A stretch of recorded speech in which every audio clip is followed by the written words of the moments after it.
La porte est grande ouverte pour une arrivée en 2024 au Real Madrid d'Erling Haaland qui par ailleurs a lâché l'un de ses petits secrets, El Khelaïfi qui lâche des infos sur Mbappé et Kolo Muani et bien sûr le tirage au sort de la Ligue des Champions, c'est le programme du journal du foot numéro 1362.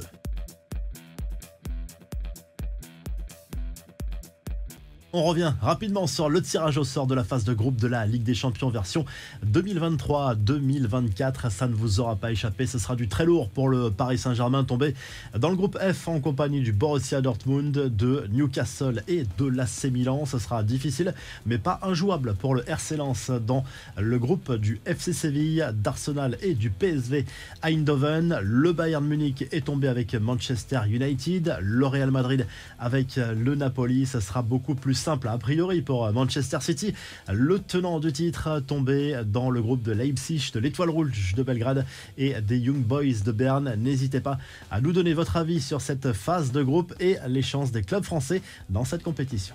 Le Real Madrid peut rêver d'Erling Haaland. Son agente Rafaela Pimienta a ouvert la porte à un départ de l'attaquant de Manchester City au Real Madrid l'été prochain. Lors d'une brève intervention pour El Chiringuito, nos joueurs peuvent avoir la sensation d'avoir leur destin entre les mains, a répondu sa représentante à une simple question sur un potentiel avenir à Madrid. En clair, cela dépendra surtout de la volonté du Norvégien. Selon la presse espagnole, Haaland bénéficierait dans son contrat d'une clause libératoire entre 180 et 200 millions activable dès l'été 2024. Beaucoup plus insolite, Haaland a fait une nouvelle confidence surprenante sur ses petites habitudes en tant que sportif de haut niveau. Lors d'un entretien avec un youtubeur, on savait déjà qu'il portait des lunettes pour filtrer la lumière bleue, mais avant de se coucher, il prend également soin de placer un ruban adhésif sur sa bouche. L'idée, c'est de maximiser la respiration par les narines et selon lui, c'est important pour bien récupérer. Les infos en bref, on reparle de l'avenir de Kylian Mbappé au PSG. Au micro de RMC Sport, Nasser El Khelaïfi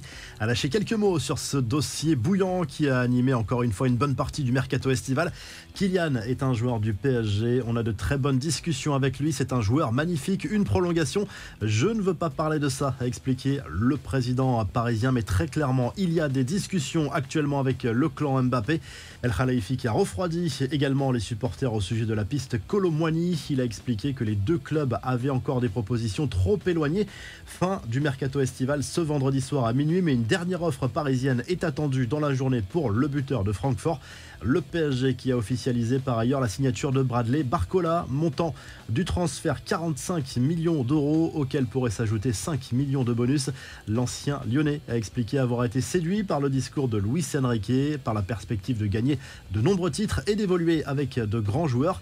Voici la liste des joueurs appelés par Didier Deschamps en équipe de France pour affronter l'Irlande et l'Allemagne les 7 et 12 septembre. Lucas Hernandez signe son grand retour. Kanté et Pogba ne seront pas de la partie, mais le sélectionneur des Bleus ne ferme pas la porte pour l'avenir.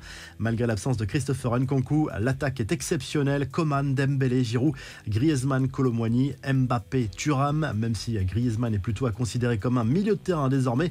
Enfin, voici la liste de Thierry Henry, la première en tant que coach de l'équipe de France Espoir. Prochain match face au Danemark en amical le 7 septembre, puis en Slovénie dans le cadre des qualifications à l'Euro 2025. Et le Parisien Warren Zahir Emery est appelé pour la première fois. Et on termine avec la traditionnelle revue de presse pour ce journal du foot. Le journal de l'équipe propose 2 unes en ce vendredi en fonction de votre région, dont celle-ci consacrée au déplacement de l'Olympique de Marseille sur la pelouse de Nantes ce vendredi soir à la Beaujoire en ouverture de la 4e journée de Ligue 1. Les Canaries sont en difficulté en ce début de saison.